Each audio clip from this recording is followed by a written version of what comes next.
Polik KB dari jam 1 siang sampai jam 5 sore. Kalau boleh tahu kedatangan ibu datang ke sini untuk apa? Untuk ini terkait. Terus kalau misalnya tujuan, kalau yang bagian A Anda jelaskan ke dosen ya. Tujuan KB apa?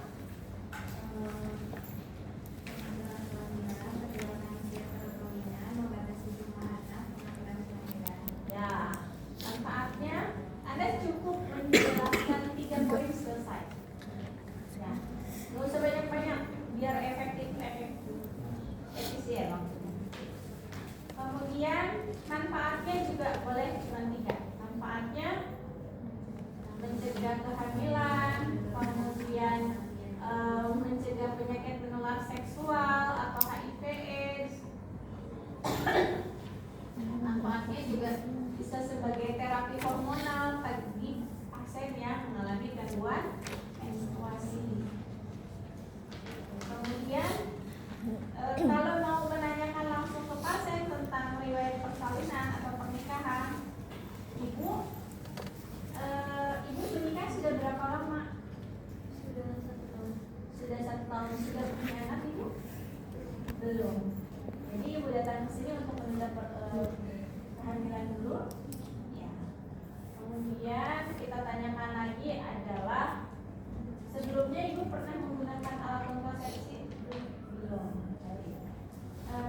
Tadi perkenalan kita sudah. Kemudian kita ambil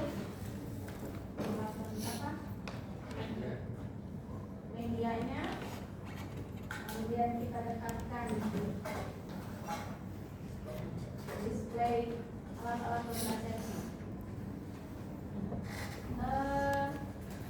Dari hasil catatan perawat yang tadi di bagian pendaftaran, ibu betul tekanan darahnya 120/80 ya. Kemudian berat badan ibu dengan tinggi badan 150, tinggi badan 75, betul ibu? Berarti ibunya overweight. Ibunya overweight. Tapi kalau di atas itu dia obesitas. Nah, kemudian setelah itu kita jelaskan apa yang ibu pahami tentang KB. Cara menggunakan ibu. Saya di sini akan menjelaskan tentang macam-macam jenis-jenis atau metode kontrasepsi. Nah, metode kontrasepsi itu ada 3 golongan. Yang pertama adalah golongan hormonal. Golongan hormonal itu seperti ada suntik,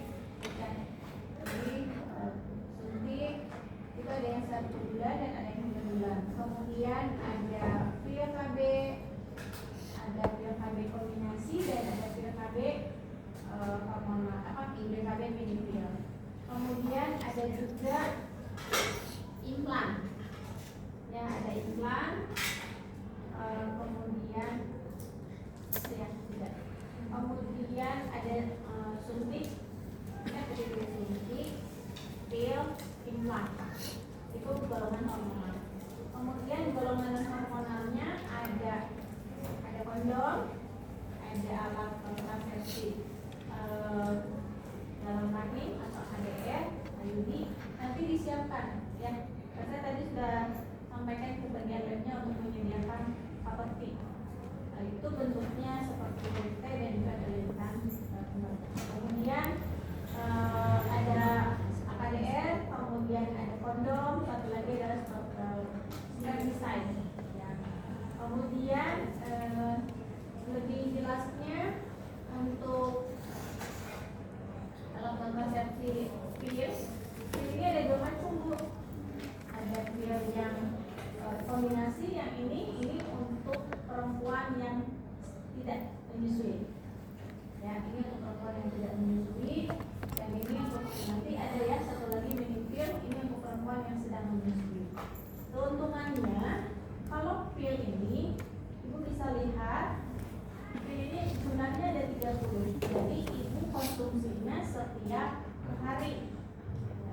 Di sini ada tanda panah, ibu mulai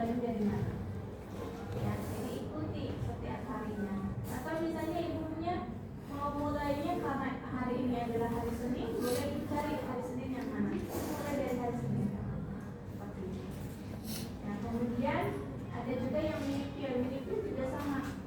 Yang minipil jumlahnya sama, dilihat. Ya.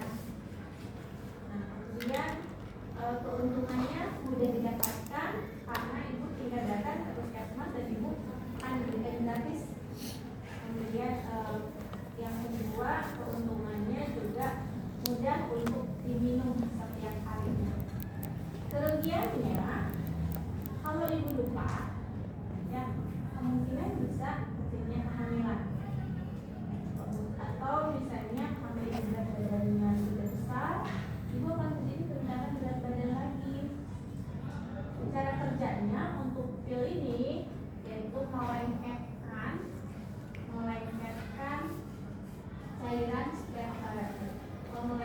cairan safik sehingga menghambat pertemuan antara sel telur dan sel sperma. Kemudian yang berikutnya ada suntik ibu. Suntik itu ada yang 1 bulan dan ada 3 bulan. Nah, yang ada yang 1 bulan dan ada yang 3 bulan. Nah, suntik ini setiap bulannya ibu harus datang ke puskesmas. Itu bisa gratis didapatkan. Atau misalnya bisa juga di bidang praktek terdekat. Kemudiannya mudah didapatkan. Kemudian selain itu juga tidak harus diminum setiap hari. Itu keuntungannya. Kerugiannya bisa meningkatkan tensi, bisa meningkatkan berat badan. Kemudian cara kerjanya itu melengketkan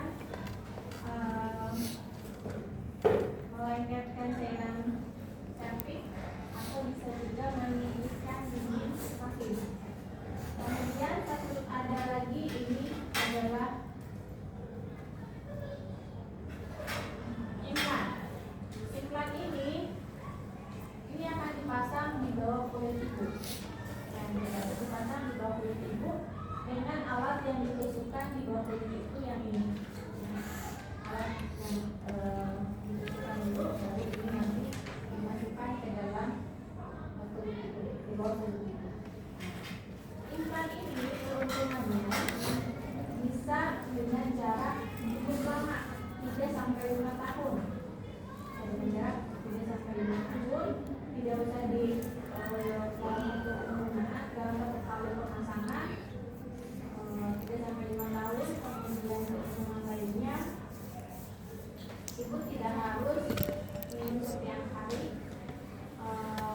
Kerugiannya, resiko untuk terjadinya infeksi, resiko untuk terjadinya hemolit, kemudian terjadi peningkatan berat badan itu tidak bisa. Silakan anda sendiri ya.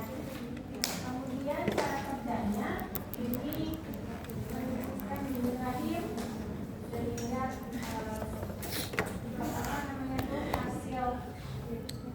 hasil konsepsi tidak menempel pada rahim. Yang berikutnya adalah jenis non hormonal. Ini ada kondom. Nah, kondom ini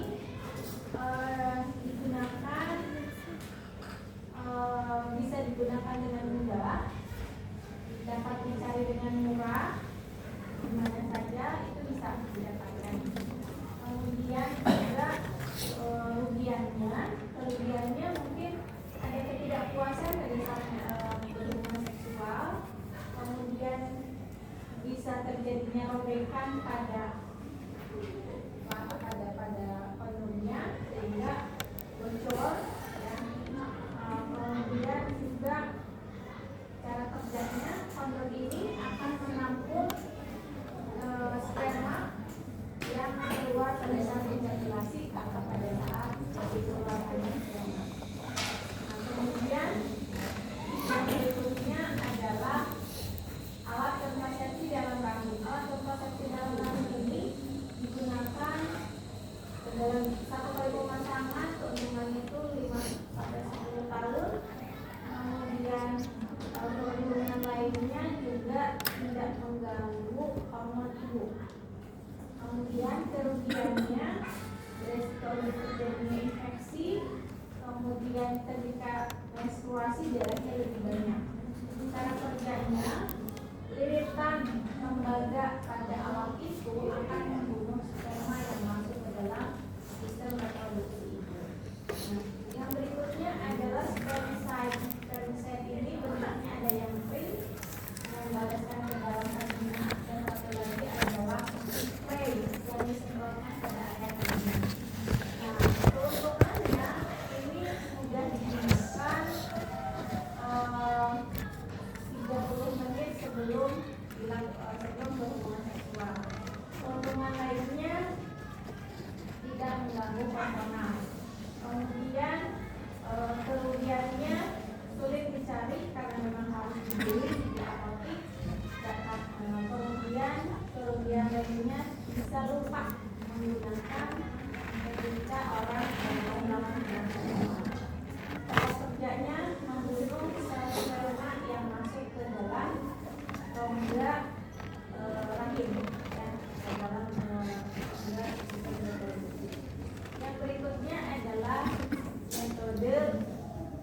ID ya.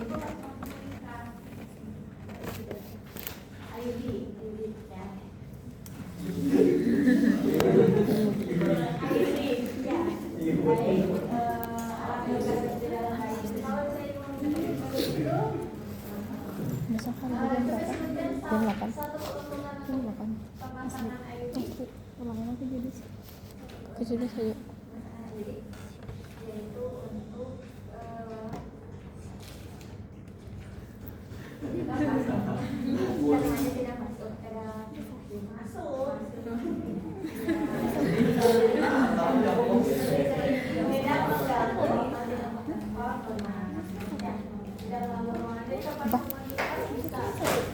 Apa dulu dong? Pengajian aja.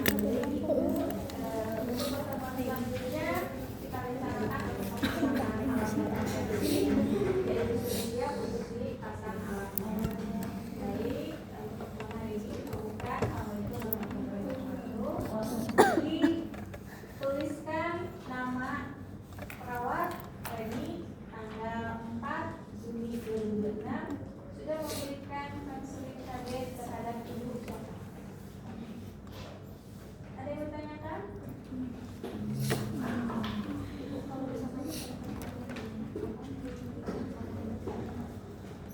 Ya itu tadi pertemuan selanjutnya.